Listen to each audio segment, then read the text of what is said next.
Bismillahirrahmanirrahim. Bude ini kan bolak-balik menyudutkan Islam. Bahkan pidato saya tidak percaya yaumil akhir.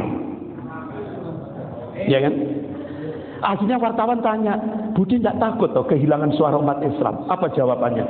Saya untuk 2024 saya tidak butuh suara umat Islam. Ya Allah, berarti Pak 2014, 2019 umat Islam se-Indonesia ini dikadali. Kita jujur Pak. Ini dampak umat Islam buta politik. 2014 umat Islam mayoritas milih merah. 2019 umat Islam mayoritas milih merah. Ini jujur saja.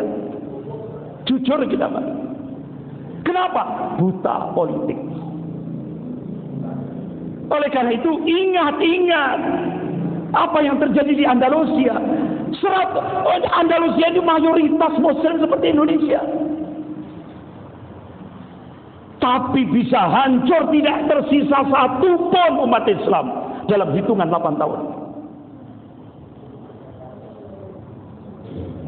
Apa faktor penyebab kehancurannya? Yang pertama, menyelisihi Allah dan Rasulnya.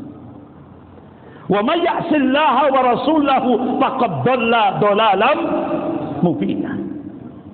Qala Rasulullah sallallahu alaihi wasallam wa ju'ila dhillatu was-sagharu 'ala man khalafa amri. Dijadikan hina, dijadikan rendah manakala menyelisih perintahku, kata Rasulullah. Ini terjadi di Andalusia. Faktor yang kedua, hubbud dunya wa karahiyatul maut. Cinta dunia, takut mati, takut resiko perjuangan. Ini faktor yang kedua. Faktor yang ketiga, iftiraq, perpecahan. Nah, di Andalusia itu perpecahannya bukan masalah akidah, rebutan jabatan. Sehingga muncul penyakit ta'assub, hizbiyah, fanatik kelompok, fanatik golongan, fanatik partai. Puncaknya mualah bil kufar. Minta bantuan orang kafir untuk menghancurkan saudaranya sendiri sesama muslim. Kira-kira sudah terjadi tidak tiga-tiganya di Indonesia? Sudah Pak. Akhirnya umat Islam yang mayoritas yang sudah pecah-pecah itu Pak. Toledo, Granada, Sheffield, semua pecah semua. Kecil-kecil. Akhirnya Paus mengeluarkan SK. Pilih opsi murtad atau mati. Akhirnya umat Islam yang pilih opsi murtad di Andalusia kurang lebih 300.000 orang. Yang pilih opsi mati kurang lebih 7.700.000 orang.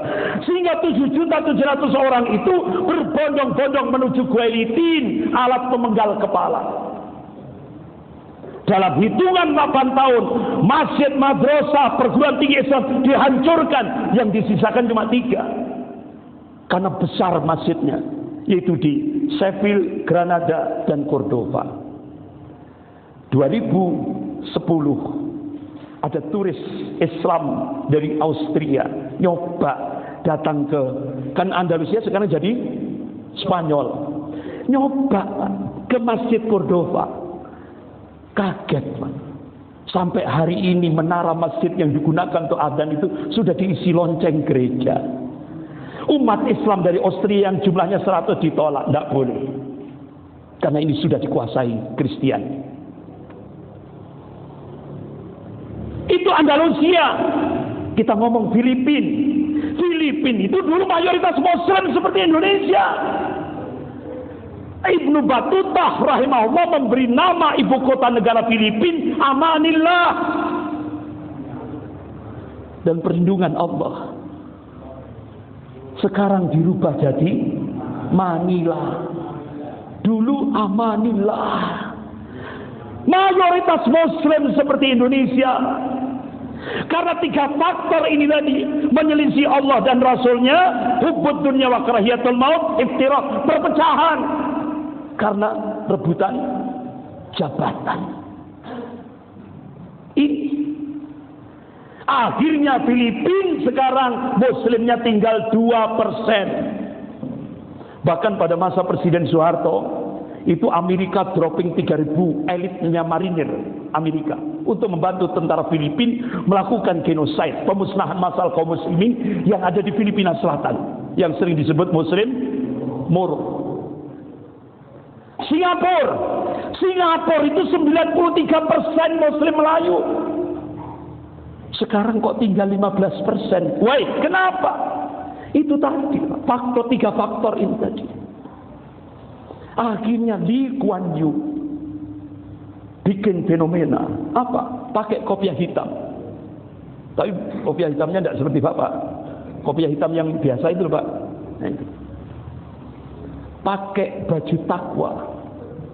Nah, umat Islam Melayu terhipnotis oleh casingnya. Ini calon pemimpin kita.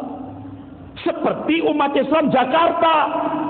Ahok pakai kopiah hitam, baju takwa, sorban hijau.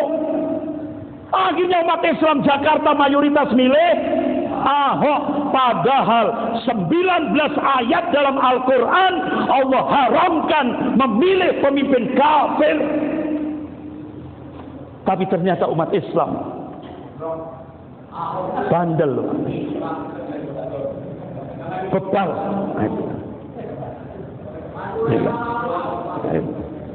Jadi seperti itu. Akhirnya makanya kemenangan Pak Anies Baswedan waktu pertarungan itu kan tipis. Kenapa? Mayoritas umat Islam milih Ahok di Jakarta. Ya. Nah, akhirnya Singapura sekarang tinggal 15% muslimnya. Umat Islam terdesak minggir. Akhirnya Lee Kuan Yew berubah. Nah, sudah zuhur. Bapak-bapak, Ibu yang dimuliakan Allah. Nah, sekarang Indonesia terakhir sebagai penutup, data statistik umat Islam tinggal 79%. Pertanyaan kita, bagaimana Indonesia 50 tahun akan datang? Bagaimana Indonesia 100 tahun yang akan datang?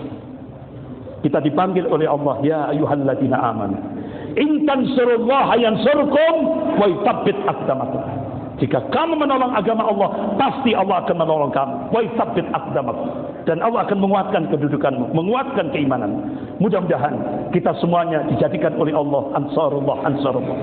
Sampai kita menghadap Allah, mudah-mudahan kita diberikan akhir yang husnul khatimah. Amin ya rabbal alamin. Sekian, lebih kurangnya saya mohon maaf. Astaghfirullahaladzim. Kenapa?